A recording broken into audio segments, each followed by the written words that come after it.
Et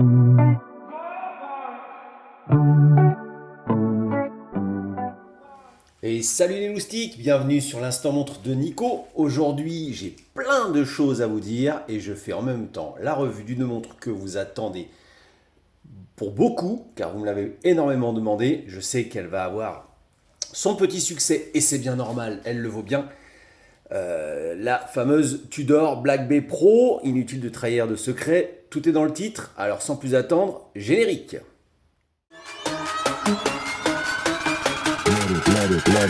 Let it, bang, bang.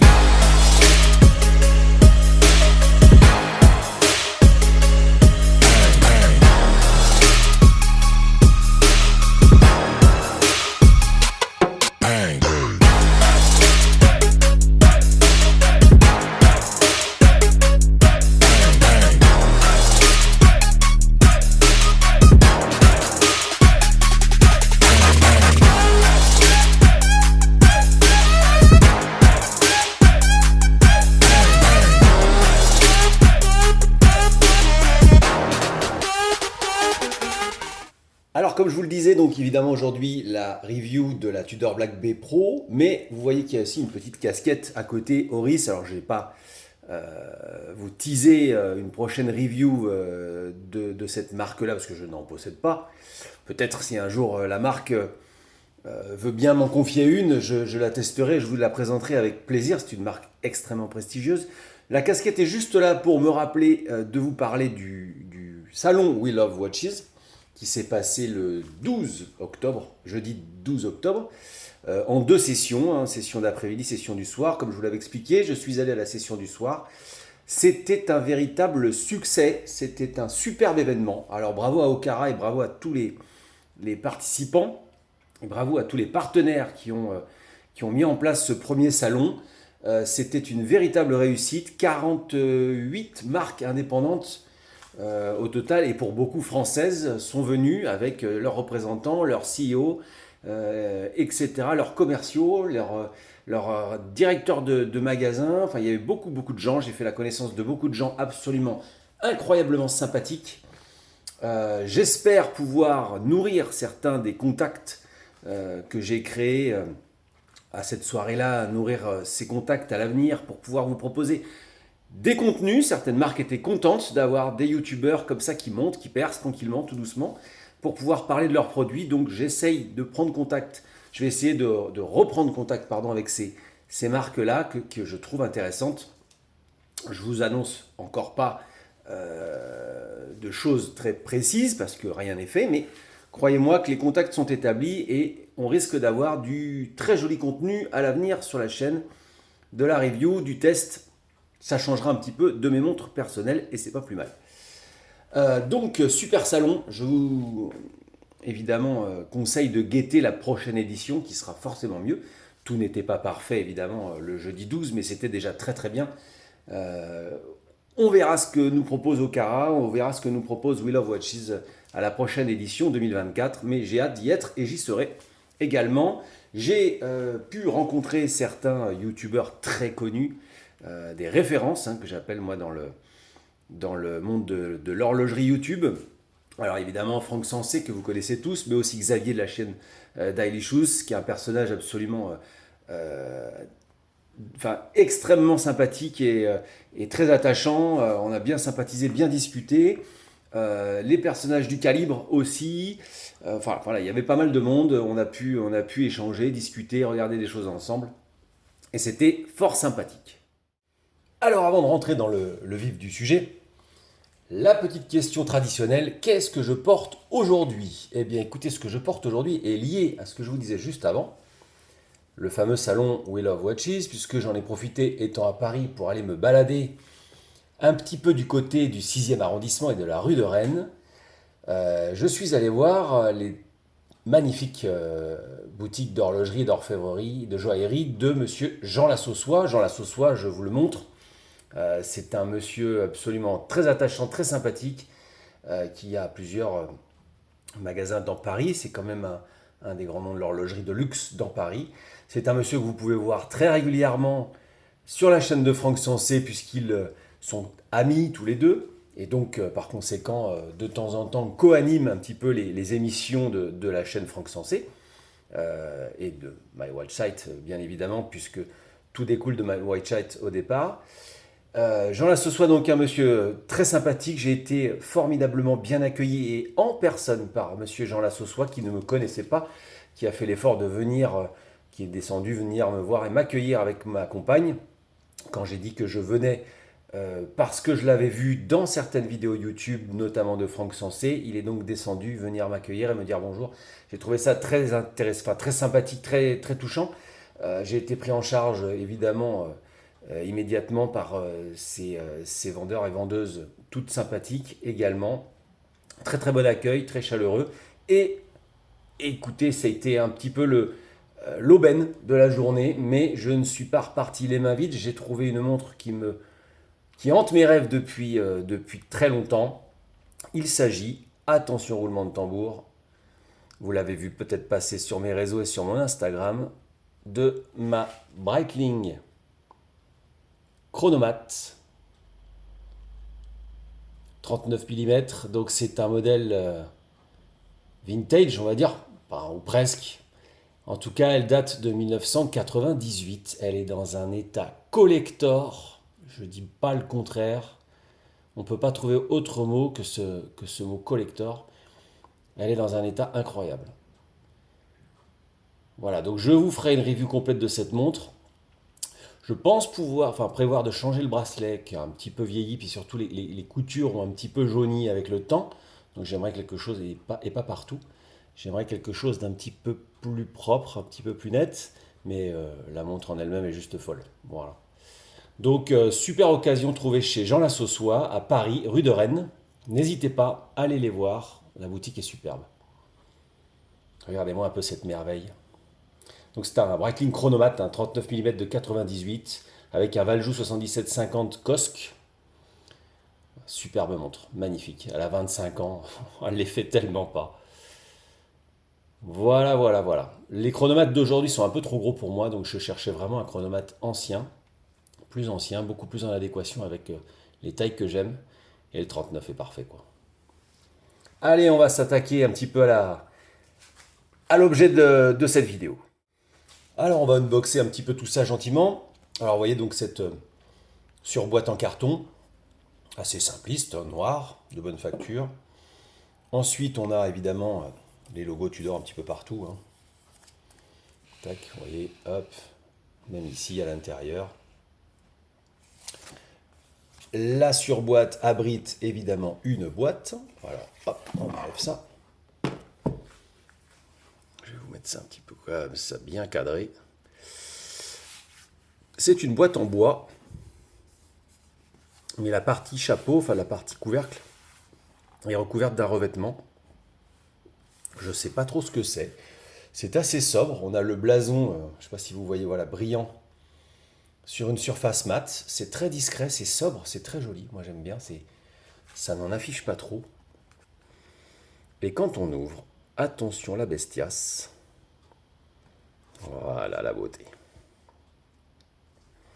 Je vais vous faire des macros évidemment, des plans rapprochés. Regardez-moi un peu cette finition, ce travail sur l'acier. Je vais vous montrer ça d'un petit peu plus près. On va juste s'attarder quelques minutes sur le coffret. Donc vous voyez, c'est tout en feutrine à l'intérieur, hein, extrêmement quali, hein, extrêmement doux. La montre ne risque rien là-dedans. Toujours en sobriété. La montre est donc sur un petit coussinet, un coussinet articulé. Hein. Il n'y a que vraiment dans les marques un petit peu haut de gamme qu'on trouve ce genre de choses. Ça permet, une fois que la montre est à taille, de pouvoir continuer de la mettre sur le coussinet. En dessous, on a évidemment les garanties, les papiers. Et à ce niveau-là, on a un petit coffret où on peut abriter évidemment les maillons en trop. Voilà, donc petit coffret qui permet éventuellement de rajouter aussi un second bracelet. Voilà, tout un tas de petites choses comme ça qui peuvent accompagner la vie de la montre. Tac, vous la voyez mieux comme ça, on est pas mal. Et bien avant de développer, je vais vous parler un petit peu de l'histoire de Tudor. Vous avez l'habitude, Allez, c'est parti, on va zoomer sur la montre et puis je vous explique un petit peu l'histoire de Tudor. Alors pour le confort des yeux, j'ai un petit peu coupé la lumière de l'anneau lumineux parce que sinon il y avait trop de reflets. Ce sera plus confortable. Et puis de toute façon, vous le savez, vous avez l'habitude, je vous mets toutes les incrustations, je vais vous mettre des gros plans, des petites animations. Je commence un petit peu mieux à maîtriser le logiciel de montage. Alors Tudor, l'histoire de la marque. En 1926, la marque Tudor est déposée par la fabrique d'horlogerie suisse veuve de Philippe Hutter pour le compte de Hans Wilsdorf, c'est pas évident à prononcer, mais il faut prononcer toutes les lettres, qui n'est autre que le créateur de Rolex, ça vous le saviez je pense. Celui-ci la rachète en 1936, donc 10 ans plus tard, et la lance officiellement 10 ans encore plus tard. Dès ses débuts, l'ambition de sa société est d'élaborer des montres plus abordables, financièrement parlant, tout en préservant une parfaite qualité traditionnelle. C'est quand même Hans Wilsdorf, je veux dire, ça ne va pas déconner. Sa réputation étant déjà établie dans le monde entier, Hans Wilsdorf dispose d'un a priori favorable. Toutefois, il ne se repose pas sur ses lauriers. Entre 1947 et 1952, à l'occasion du lancement de son premier modèle, le Tudor Oyster, doté d'un mouvement mécanique et d'un boîtier étanche, Tudor Oyster, je pense que vous aurez à nouveau confirmé le rapprochement. Puis de sa première ligne, la Tudor Oyster Prince, il affiche d'emblée les principales qualités de Tudor, résistance, technologie et style. Plus que des montres, grâce à leur qualité et leur esthétique, les créations Tudor deviennent des objets précieux de style conçus pour l'homme moderne et actif. Forte d'une philosophie qui plaît, la société se fait rapidement une place dans le monde de l'horlogerie luxueuse, jusqu'à finalement totalement s'affranchir de la célèbre marque à la couronne. En 1952, l'entreprise lance sa Tudor Oyster Prince. La campagne de communication qui accompagne ce lancement très original pour l'époque insiste sur les qualités de résistance, de fiabilité, de précision à travers des textes extrêmement détaillés et des images d'hommes portant une Tudor à leur poignet, tandis qu'ils œuvrent dans des conditions extrêmes, construisant des routes, exploitant des mines ou s'adonnant à des activités sportives de haut vol. Parallèlement, 30 montres Tudor sont utilisées pendant l'expédition scientifique britannique organisée par la Royal Navy qui a lieu à ce moment-là au Groenland. Après le franc succès de cette première expérience, qui octroie à la société davantage de renommée, Tudor s'associe à un projet de mise au point d'une montre de plongée professionnelle pour les armées.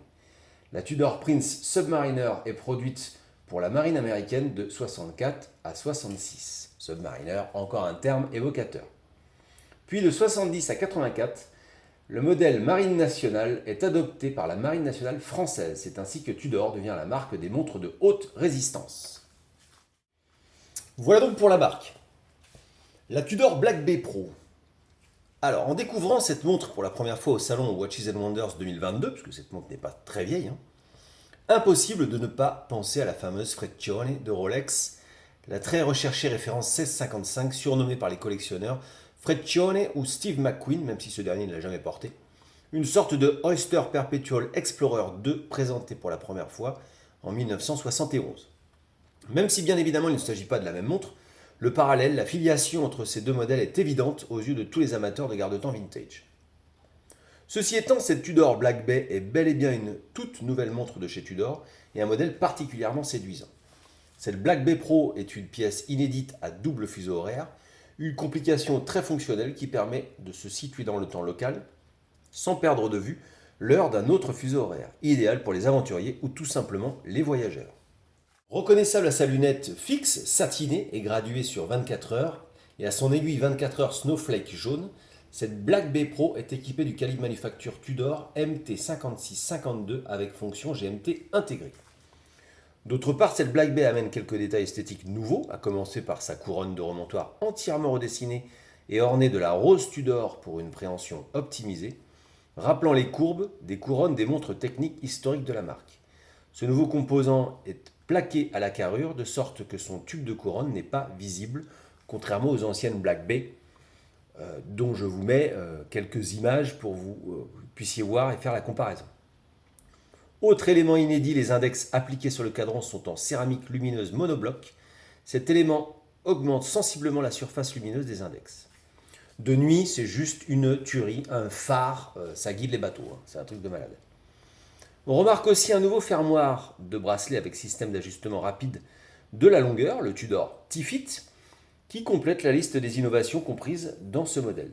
Facile d'utilisation, ne nécessitant pas d'outils et proposant 5 positions, ce dispositif pratique permet au porteur d'effectuer un réglage fin et instantané sur une fenêtre d'ajustement de la longueur totale du bracelet de 8 mm.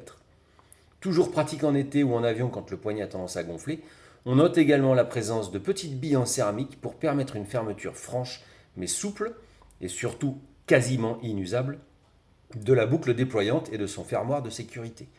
Toujours ce souci du détail pour servir la robustesse, la longévité et la fiabilité.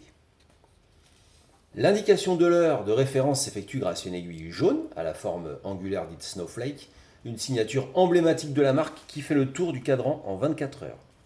L'heure locale est indiquée par une autre aiguille snowflake plus courte qui se règle par saut d'heure en arrière ou en avant. La date affichée dans le guichet situé à 3 heures est couplée à l'aiguille de l'heure, locale donc, la petite aiguille blanche snowflake, de sorte qu'au passage de minuit, lors d'un réglage, elle saute instantanément au jour suivant, mais également de manière rétrograde au jour précédent lors d'un réglage dans le sens anti-horaire. Le mouvement permet évidemment de passer de l'un à l'autre sans aucun problème. Grâce à ce calibre, donc justement, manufacture MT5652 avec fonction GMT intégrée, et je dis bien intégrée, qui a été développé par Tudor pour animer le modèle Black Bay Pro. C'est un mouvement mécanique à remontage manuel et automatique à rotor bidirectionnel, fonctionnant à 28 800 alternances par heure et 26 rubis. Bidirectionnel, pourquoi c'est important? Pour les possesseurs de remontoirs qui aiment bien que le ressort de barillet soit tout le temps chargé, on va dire à au moins 80 ou 90%, ils placent leur montre automatique dans des remontoirs automatiques.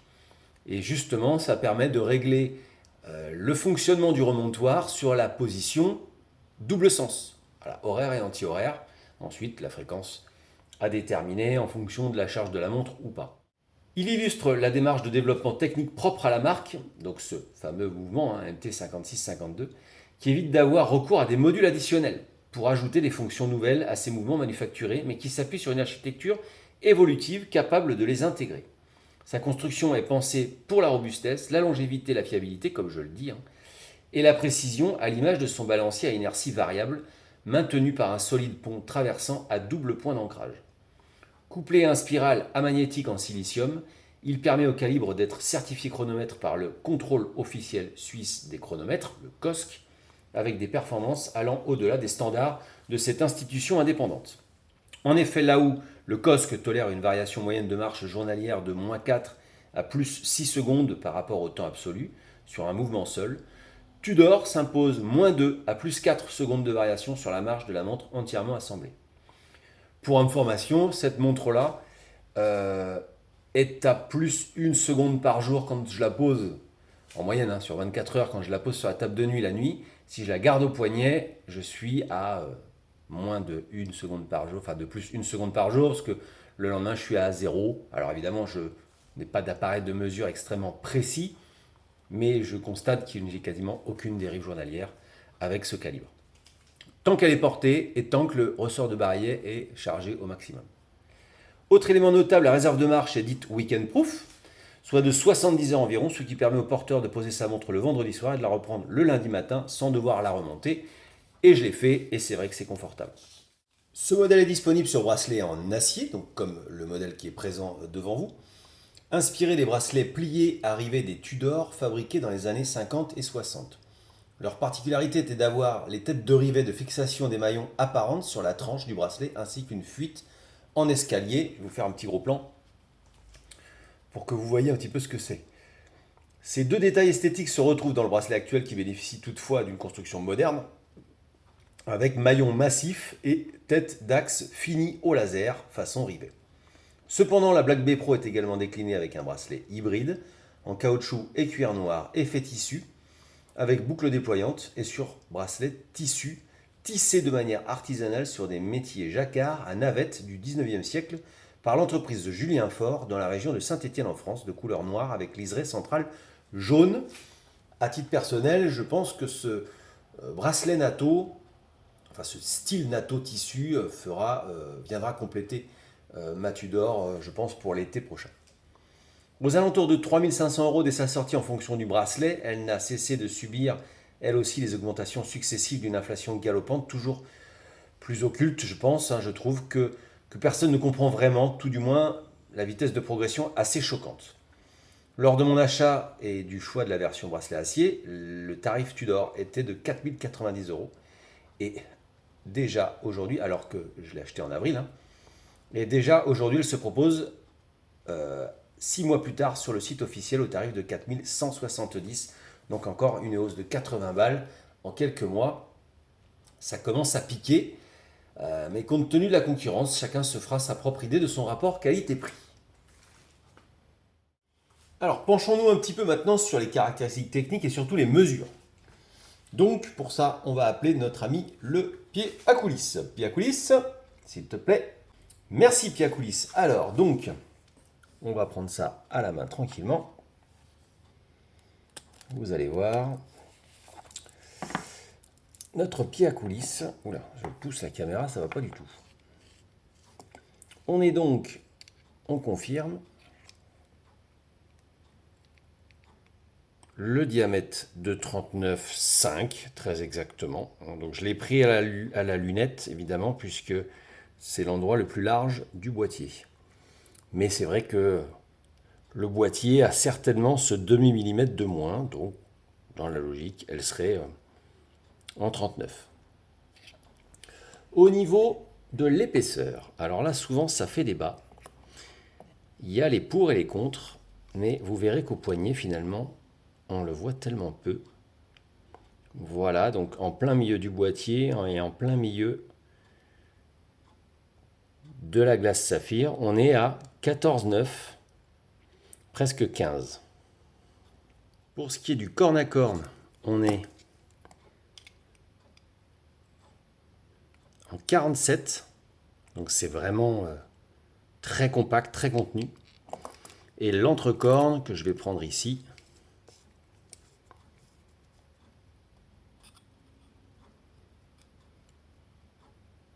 voilà, vous avez la confirmation, on est sur du 20, clairement. Voilà. Maintenant pour la masse, appelons notre ami la poucave. Voilà la poucave, ou la balance pour les intimes. Alors, hop.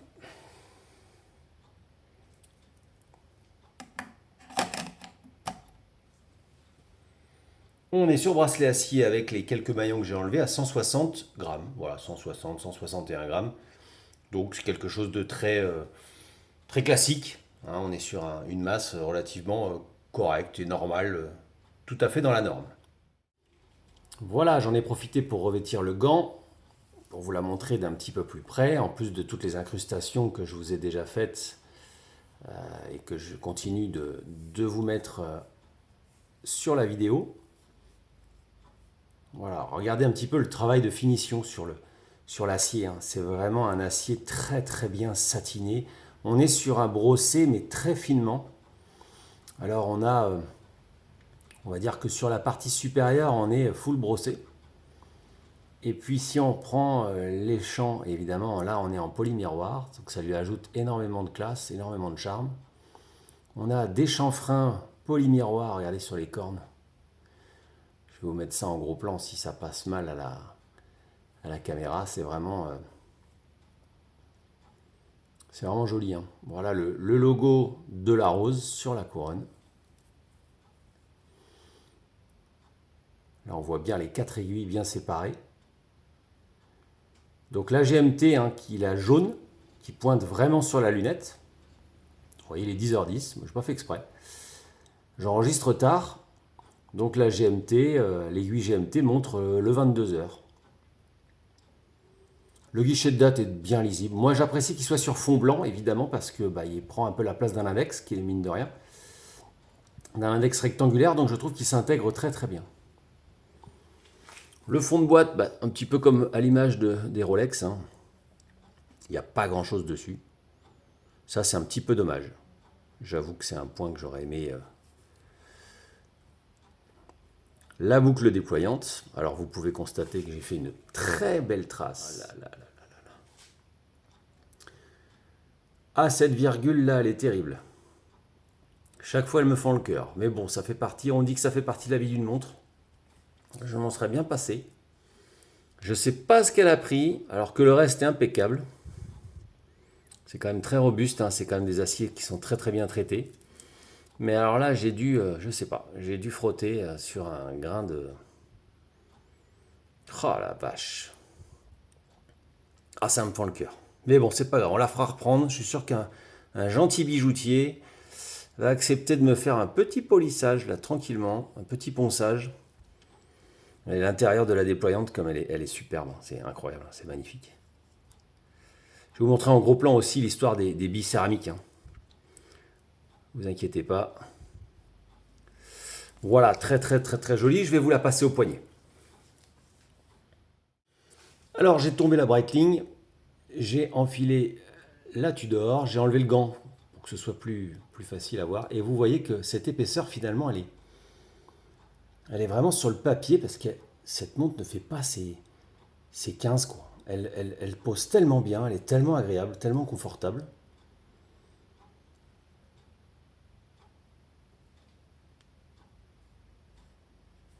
On n'est pas du tout sur une montre imposante, on est sur quelque chose d'assez sobre, discret. Ça passe sous une chemise sans aucun problème. Je l'avais au salon Wheel of Watches sous une chemise très sobre, très jolie. Chemise noire d'ailleurs avec le cadran noir, ça faisait très très bien. Une montre qui est pour moi vraiment idéale en toutes circonstances. Voilà, si je vais vous expliquer pourquoi ce choix d'ailleurs, hein, pourquoi j'ai acheté cette montre, mais elle répond vraiment à la question, à mon avis, la plus intéressante et la plus primordiale pour un collectionneur. Je vais vous expliquer tout ça. Je vous montre, j'en profite, le T-Fit. Alors le T-Fit, c'est très simple. Hop, votre montre est un petit peu, votre poignet a gonflé. Donc je la prenne dans le bon sens, voilà. Le poignet est un petit peu gonflé. L'été, hop, vous tirez et voilà, ça s'agrandit. Vous avez plusieurs positions. Il y a une crémaillère.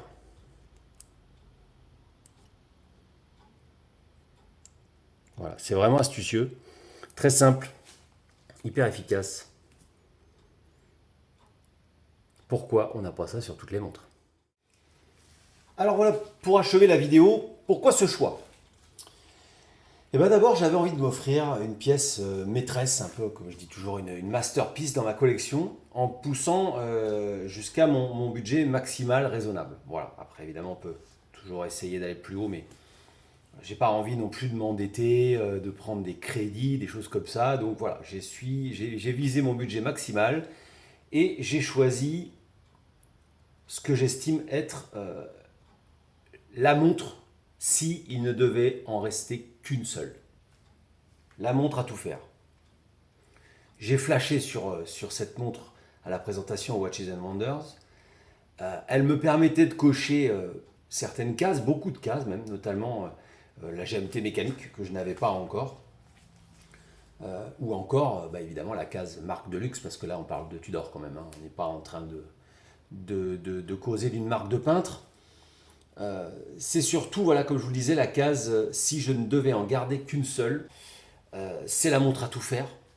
Elle est fiable, elle est robuste, elle est précise, elle est élégante aussi. Donc on peut même, comme je vous le disais, sortir le soir avec et la mettre avec une chemise. Elle est étanche, on peut se baigner avec. Elle est amagnétique, elle ne crame pas le téléphone portable. Elle est aussi à l'aise avec un costume qu'une tenue décontractée, un petit polo et un bermuda. Pour moi, c'est vraiment voilà, la montre à tout faire. J'espère que cette revue vous aura plu, vous aura donné envie d'en apprendre un petit peu plus sur la marque Tudor et sur les modèles. N'hésitez pas à aller sur le site. Tout est en description, hein. Vous savez, je vous mets toujours en description des vidéos les choses dont je parle. C'est vraiment une très très belle marque et je pense, et je le dis vraiment en toute humilité, encore à prix abordable. En ce moment, on assiste à une explosion des prix. Bon, je ne vais pas vous refaire un cours sur l'inflation et vous faire le cours, pardon, pas vous refaire, vous faire le cours sur l'inflation, sur les politiques tarifaires actuelles, etc., que je trouve quand même pour beaucoup de marques relativement indécent. Tudor arrive quand même à garder des prix relativement contenus pour des marques et des objets, des montres de cette qualité-là. Quand on arrive à rester entre les 3005 et les 4000 euros, je trouve que c'est vraiment encore abordable. Alors évidemment, je mets des guillemets. Je me doute bien que pour beaucoup, c'est compliqué de mettre 3500 ou 4000 euros, même quand on est passionné. Évidemment, ça reste du domaine du rêve. Mais croyez-moi, si vous devez économiser pendant des mois, voire des années, visez ce genre de choses, ce genre de produits, ce genre de marque et ce genre de modèle parce que vous ne le regretterez pas. Et croyez-moi, c'est des montres que vous emmènerez pendant des dizaines et des dizaines et des dizaines d'années jusqu'à la transmettre à votre descendance probablement, comme je vous le disais pour la dernière vidéo que j'ai faite sur la collection de montres de mon fils de ses 18 ans. J'en profite d'ailleurs pour vous dire un immense merci du fond du cœur pour l'accueil que vous avez fait à cette vidéo, pour tous les commentaires bienveillants, tous les gens qui sont venus sur la chaîne, qui se sont abonnés depuis. Cette vidéo a fait un vrai petit carton à mon échelle évidemment, hein, mais elle a fait vraiment un carton. Les gens ont été adorables, tout le monde a été adorable, vous avez été adorable, d'ailleurs je vous adore, franchement merci beaucoup. La chaîne a bien progressé, mon fils a été extrêmement touché par l'accueil que vous avez fait à cette vidéo, d'ailleurs j'espère que vous l'avez vu, il est passé, Malo, vous remercier pour la plupart, il a essayé d'en remercier un maximum, ça lui a fait vraiment très plaisir, et moi également, c'était quelque chose qui me tenait à cœur. Je vous parlais de transmettre des montres à sa descendance. J'ai moi-même reçu très récemment, un petit peu avant l'été, par mon père, la montre de mon grand-père, de son propre père. Je vous réserve quelque chose d'absolument somptueux, je pense. Évidemment, la montre va passer en révision complète et restauration.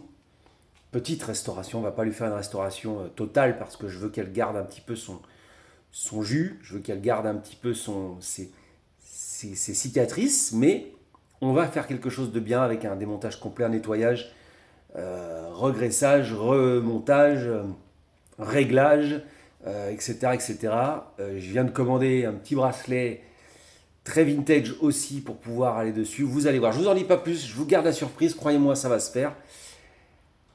Je vous remercie encore, abonnez-vous, likez, partagez, profitez, c'est gratuit, moi ça m'aide.